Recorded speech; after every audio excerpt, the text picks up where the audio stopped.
Welcome to Lately, a new Globe and Mail podcast. I'm Vas Bednar, and every Friday, I'm going to be having a conversation about big defining trends in business and technology that are reshaping our everyday. Find Lately wherever you get your podcasts.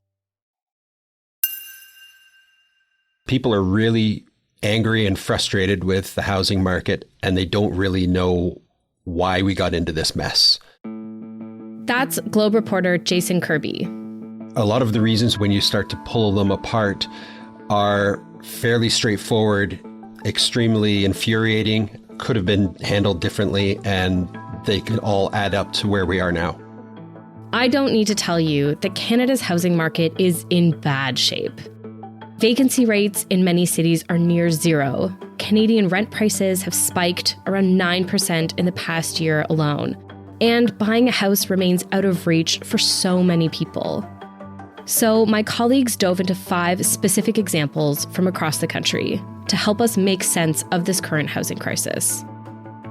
Today, I'm speaking with Globe reporters Matt Lundy, Jason Kirby, Francis Bula, and Shane Dingman to talk about what these situations can teach us about Canada's dysfunctional housing market. I'm Rachel Levy-McLaughlin, and this is The Decibel from the Globe and Mail.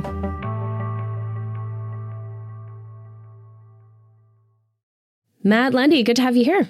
Thank you for having me. So Matt, you're an economics reporter for the Globe, and you were looking at vacancy rates outside of the major cities. So what did you find?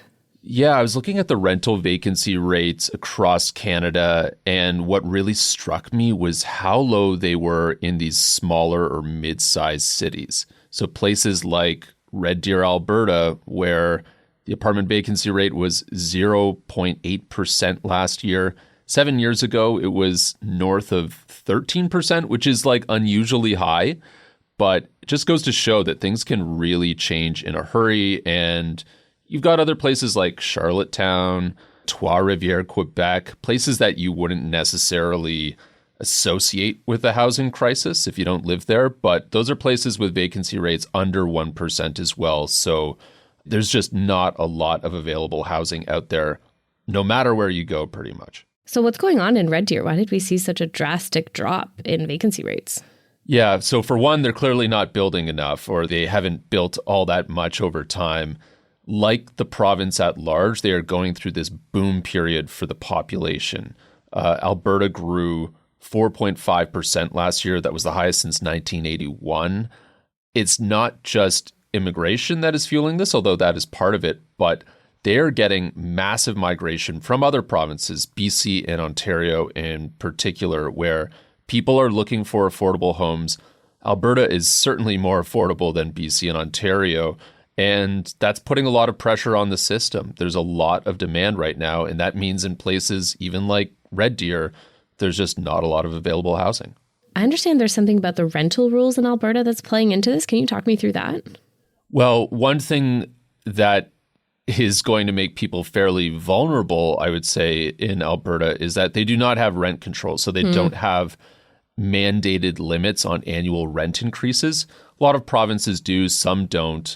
For tenants, this is a pretty vulnerable situation because conceivably, if your landlord said, hey, we can easily rent this place out to someone else, there's so much demand out there, I'm going to hike your rent by $500 a month.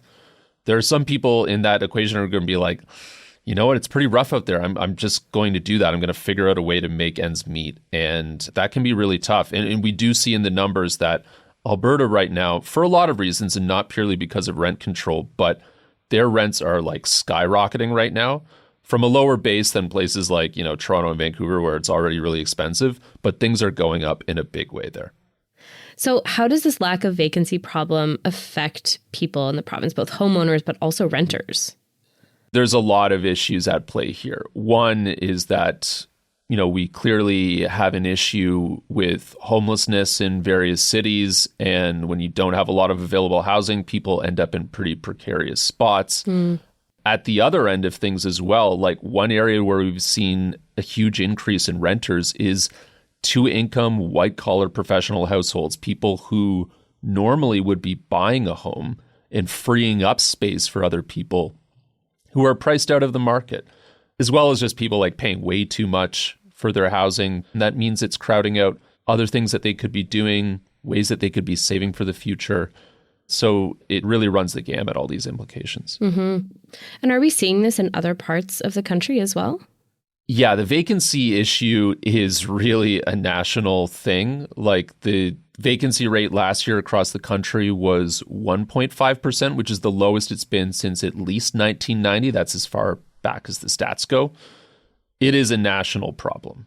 We really aren't building enough rental housing. And that's something that really came about like in the 90s. We stopped building rental housing sort of in the 90s and 2000s, and we're living with a lot of the consequences now.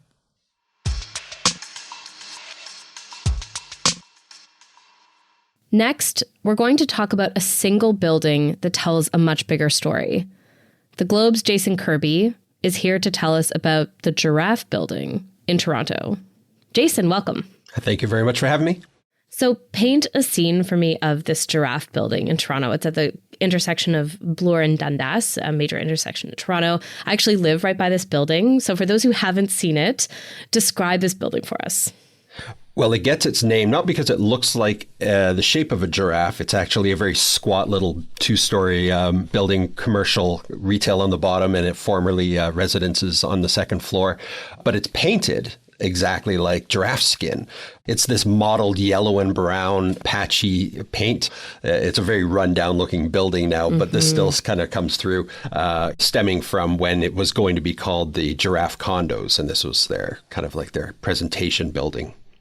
Mm-hmm. And in your story, I haven't seen this personally because I think it was gone by the time I started living in this neighborhood, but there was a sign. Can you just tell me about the sign? Yeah, the sign existed and it hung there kind of like mocking everybody who went by, saying units starting from 199,000, which, you know, if you were into like the 2019 period, you'd be like, wow, well, where can I get a $199,000 home in Toronto? But that was literally had been sitting there for years and years and years because this building has been sitting empty for 15 or 16 years. So what's the story behind this building? What's been going on? Well, basically, developers got it. They decided they were going to call it the Giraffe Condos. They put forward their proposal for this really tall condo building. The city opposed it because they said that it was too large for the footprint of the site, and they rejected it. There were appeals. That appeal got rejected. And basically, that ended that plan. And so then that developer sold it. Another developer took it over, sat on it for a number of years, didn't do anything, parceled together some other units, and then they in turn flipped it to somebody else. And so then another developer came in. They did get approval for their building, but then they didn't proceed with it. And so now, as of December, it's back on the block again, you know, going around for its fourth owner. And there's not been anything built on it all that time. It's just sitting empty at this prime location while the rest of the area has been built up. And it's just the juxtaposition of what we're talking about here with this shortage of housing, with this prime real estate sitting on a subway stop, sitting, on a GO train station, right on the line there. And it's hardly alone. It's just like one of many. Every neighborhood in Toronto has these. So we don't really have a shortage of land, but we have all these problems where on the one hand, it takes forever to get developmental approval from the city to go ahead. But then on the other hand, the city complains, well, even when we do approve, developers end up just sitting on these sites and they don't do anything. And so as you're walking around knowing that we're in a housing crisis, to see all this land just sitting undeveloped, it's extremely frustrating.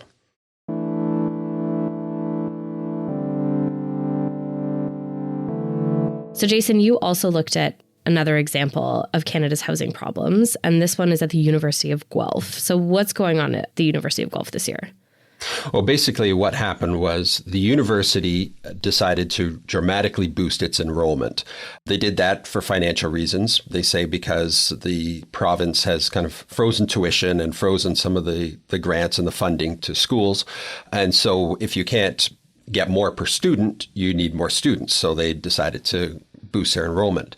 What happened, though, was they boosted it so much that there's basically more first-year students than the university's residence has the capacity to hold. And so you ended up with these stories of, 1,300, 1,400 students being on these wait lists for these residences. students and parents who thought that there was a guarantee that they were going to get a residence spot, and then they find that there isn't.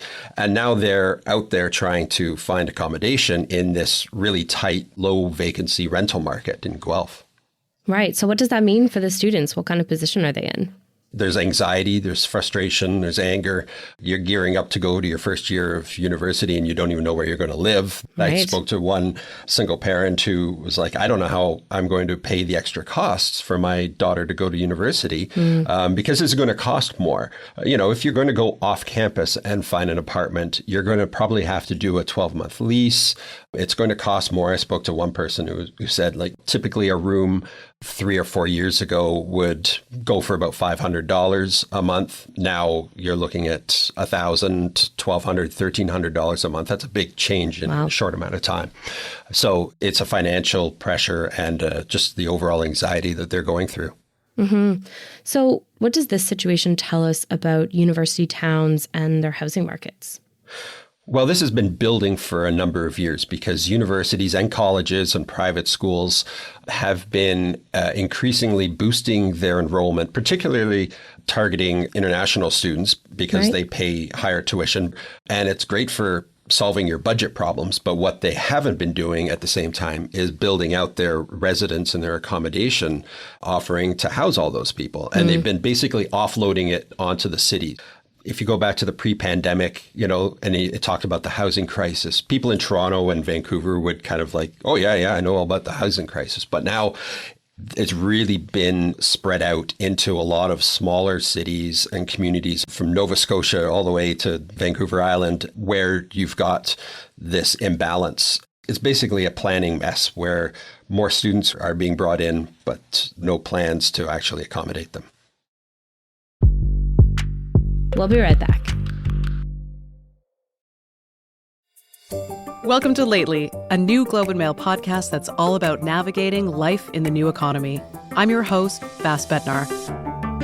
Every Friday, I'm going to be having a conversation, maybe even a raucous one, about big defining trends in business and technology that are reshaping our everyday. It's about the innovations that are changing our world, whether you've noticed them yet or not. Join us for the latest on Lately, wherever you get your podcasts.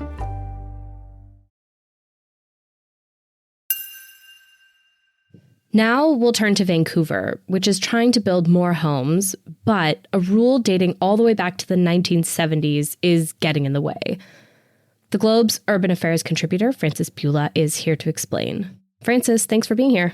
Oh, thanks. It's great to talk about my favorite subject of the last 30 years. You wrote about this 8-unit apartment building that's being torn down in Vancouver to make room for 3 single-family homes. What's the bigger story of why this is happening? So that apartment building was built at a time where you could build small apartment buildings in various places in the city. And the council of the day in the 50s and 60s also allowed for the massive redevelopment of the West End that you see in Vancouver today, with a lot of apartment buildings next to Stanley Park and the beaches. And they were starting to allow some taller buildings in other parts of the city, which had been pretty low rise. And then a new reform council swept in, the kind that was like, we're going to listen to the neighborhoods, we're going to listen to the residents, we're not going to be under the thumb of developers anymore. So they downzoned a lot of the city. And so this particular site, which is very attractive, it's on Kitsilano Point, surrounded by beaches, just a beautiful area. Where this apartment had been allowed, it was part of this general downzoning in the city to only permit by right single-family houses. Something that, people thought was a great move at the time and sticking their thumb in the eye of, evil developers, but actually resulted in the housing shortage that we see today. And not unique to Vancouver, it happened in many cities. And resulted in a real slowing down of the ability to build denser housing and the shortages that we see today. Right. So it seems like this 1972 decision from City Council was pretty significant in shaping the city of Vancouver. Is that fair? Oh, for sure, because about 60% of the city is reserved for single family zoning where, less than half the population lives and the other half is kind of crammed into these small areas where, more density was allowed over the years. So politicians have repeatedly vowed to reduce red tape and increase density in Vancouver. How much are we seeing that happen? Well, it's starting to accelerate. For a long time when I covered Vancouver, there was very little change. People would come out and object to any new rental apartment, even townhouses, and council would often concede defeat in those cases. In 2009, they started allowing laneway houses, and that was a change. And then, a few years ago, they started allowing duplexes. But it took a long time to happen because there was incredible resistance from homeowners who are the biggest voting bloc in city elections. And city elections often have low turnout. So that homeowner voting bloc is incredibly important to most politicians. Things really only changed when, politicians realized there's a lot of millennials who are also voting and they're really angry because they can't get into housing. And that's when you started to see some changes happening just in the last few years as that demographic shift happened and a lot of anger about being unable to access housing. So what does this example that we're seeing in Vancouver sort of tell us about the wider housing problems that we're seeing in Canada? Well, in the 50s, 60s, and 70s, there was a lot of building going on. Single family houses, suburbs were exploding, and a lot of apartments as well, because the federal government had policies in place to encourage it. There were provisions for tax write-offs for people investing in apartments, and there were, certain tax benefits to owning apartment buildings, and there was a fairly robust social housing program. And gradually, the federal governments of various eras got rid of those, thinking everything was fine. And as I've said to people, it's a bit like a plane that runs out of gas, but it can still glide for quite a while. So I feel that's what happened with Canada's housing dynamic, was that things seemed to be fine because the plane was still gliding along in the air for a long time. Right. And it took people quite a while to realize, no, this is eventually going to crash because we're just not building enough and we've eliminated policies for creating lower cost housing.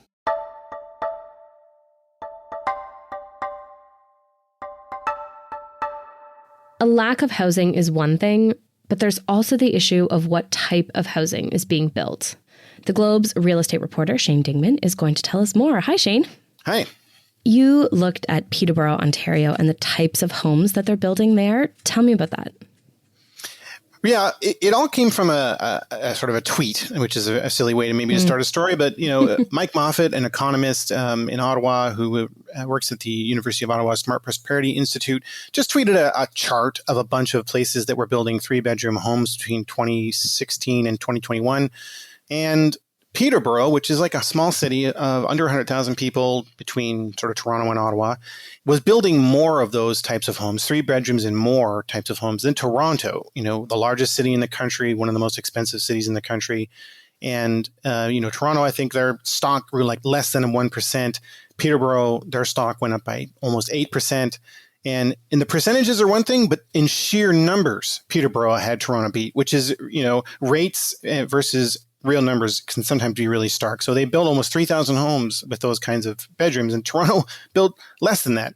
Right. And it's not just Peterborough that's building more of this type of housing than Toronto, right? Oh, yeah. That's right. Toronto's like 14th on the list in Ontario, just Ontario. And lots of municipalities are doing better in terms of sheer numbers and also in percentages. It's not that Toronto doesn't build houses. We should be clear. They built almost 50,000 houses in the same time period. But what they build is different. So Toronto, their fastest growing unit was actually homes that didn't have bedrooms. These are bachelor apartments. Oh. Those went up like 28,000. That's like almost a 30% jump in that time period. So how is it that Peterborough is building more units of this size than Toronto is? Has a lot to do with sort of the land economics of the two cities, right? Like, so Toronto, we're surrounded by a green belt, and so there's not a lot of like land, just raw land that could be built into sort of single family home, ground level housing, they sometimes say. And so what you have to do if you're going to be building these kind of homes in Toronto, you got to build them in apartment buildings or maybe townhouses. But Toronto, like a lot of municipalities, charges more money in development fees and taxes the more bedrooms you have in a sort of ownership unit that has that is going to be sold. So like if you have a 3-bedroom apartment, it costs almost twice as much as a no bedroom or 1-bedroom apartment when you're calculating how much you owe the city for building that thing.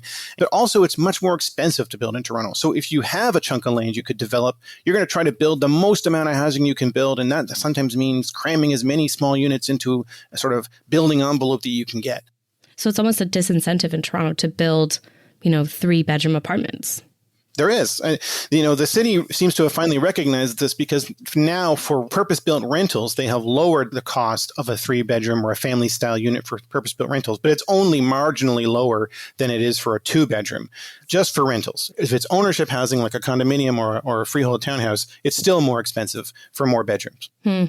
So I have to say it's interesting talking about this because it feels like we're always talking about, adding more density. And so these buildings that we're talking about that Toronto's building, 0 bedrooms, would be adding density. So what's the concern with what's happening here? I guess the issue is, do you want to have Toronto be a place where people can raise a family? Because what happens is not that Toronto doesn't have land, but we have restrictive zoning that pushes all of the density and development into very spiky corridors. There's a lot of talk about the avenues plan for Toronto, that we're going to make our major streets more dense. When you look at, say, Eglinton and Yonge, those buildings are like 30, 40, 50 stories. Downtown, there are several 90-story condominium buildings in the works. So very, very high density. And then what we have in the rest of the city is this ocean of land. Almost 2/3 of the available land is zoned that it can never be anything but essentially like a single-family home. These expensive house neighborhoods have lost population in the last 20 years, whereas the rest of the city has grown. Because people have to move out? Yeah, exactly. Well, and because people age out, and then their properties become this like bank account. It gains in value, and it's extremely expensive, and nobody can buy into that neighborhood who has a young family because it's now well above what the sort of starting salaries could support. And so you have this sort of vicious cycle of like this land that we won't let change gets more expensive and less populated every year we leave it that way. So we've talked through some problems, but what about solutions? With this Alberta example, we just need more housing. It's a really easy one. Thankfully, the government is trying to bring in some new methods or removing some taxation that would help get more housing built on this front, but we just need way more of it. For the Giraffe Building situation, people are starting to look at, I guess you could call it use it or lose it rules. Not necessarily that you're going to have your land taken away from you as a developer. We're not talking about seizing property. But once you get approval, if you don't actually proceed with the development in a certain time span, maybe you start to lose all those approvals. And that's going to impact, if you're looking to resell that property, that's going to impact it. Vancouver used to have a lot of different single-family zones, and in some of them you had to match the house on either side of you, architecturally when you built, and really ridiculous things like that. And they're gradually going through and simplifying and stripping that out. Vancouver now allows multiplexes, and the city continues to kind of cram density into, sort of smaller areas where they think it's more acceptable. You're already seeing this clamp down on international students, how many are going to be allowed to come in. But also, we're no longer going to see schools be able to just foist the problem of accommodation onto the cities and onto the municipalities. And you're seeing this now. They're starting to develop into their budgets the plans to dramatically boost their student housing accommodation offering. If we want to see different types of housing being built, we need to change our rules, our planning rules, to encourage those things. If we want to see more family-style housing being built in Toronto, we have to change our rules to allow for it. And so far, cities have shown a reluctance to do that, but it's beginning to change. There's been a lot of money thrown at these cities by the federal government to try to convince them to change, but it's slow going. And hopefully over time, they'll take the lesson that more people is good for you. And more people living in your town is good for your tax base, for example.